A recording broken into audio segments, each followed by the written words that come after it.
everyone, Matt Haywood here from the Star Wars Time Show to do the Easter egg and Star Wars franchise references for the first episode of Star Wars Resistance Season 2, which was titled Into the Unknown. I'm not going to lie, people, this one was a stretch. There really wasn't any glaring or in-your-face Easter eggs and references, so I did my best to pull some out of my butt to at least have some sort of episode for Resistance's return to the airwaves. That's right, Resistance is back for its second and final season, so we're going to get into breaking down the 5 Easter eggs and references that I found in the episode, and again, they are stretchy. And also, as a note, I am not going to go over Easter eggs I already highlighted in the first season. So all the stuff that takes place in the bar in this episode with the pirates and Aunt Z's collection of various trooper helmets and Mandalorian helmets, yes, those are Easter eggs. But we've already discussed all that last year in the Easter eggs and reference breakdowns for all of Season 1.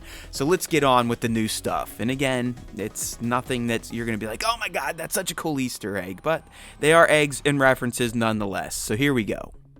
Okay, up first we have a callback to Star Wars Resistance itself, so this is more of a reference, but the little lemon-head alien janitor guy is back, and he's still struggling to keep the damn Colossus clean. This was a running joke throughout all of Season 1, and they've picked up right back in Season 2 with the little lemon-headed janitor. Not sure of his name, I call him Lemonhead, because that's what his head looks like.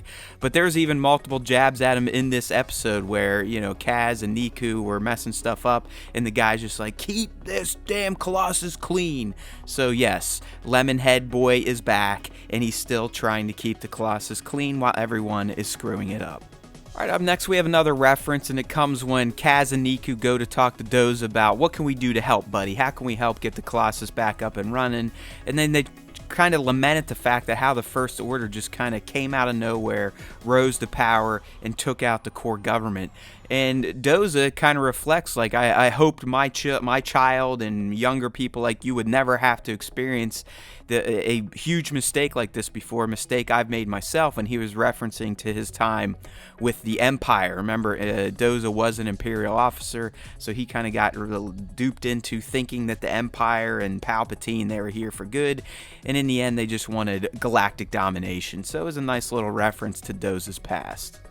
And the next one for this episode, I would still say rates itself as a reference, but they're up on the control tower of the Colossus trying to hatch a plan, and 4D, the droid, lets them know, hey, we're out of coaxium fuel, so we can't make hyperspace jumps. And this obviously is a nod to the term coaxium, which first appeared in Solo, a Star Wars story. So a nice little audible reference or term reference to Solo in Resistance.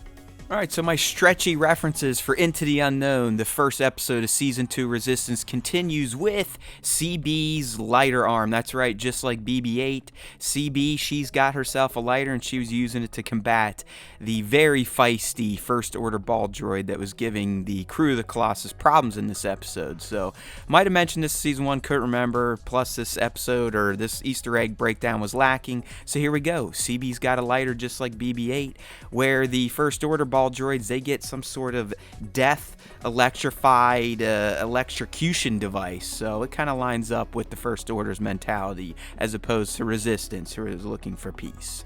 Alright, and the final egg/reference in Into the Unknown is a nod to what I felt like was the ending scene of Alien. So as Kaz, Tor, and the gang are trying to get rid of this evil ball droid from the First Order, they basically have to resort to what Ripley did in Aliens 2, and she had to use the airlock to get the Queen out, and they pretty much had to do the same thing with the ball droid. And just the way the scene was shot felt very ending Aliens 2, or Aliens, the movie, so I like that nod. Plus, really, the whole episode, this ball droid kind of felt like a xenomorph. It was almost like a little horror story in Star Wars Resistance. So that rounds out our Easter egg and reference breakdown for Star Wars Resistance S2E1 Into the Unknown. Like I said, kind of stretchy. It is what it is. Maybe they'll get better in Season 2. But make sure to stick around and check out our next video, which is going to be a recap and review of the episode Into the Unknown.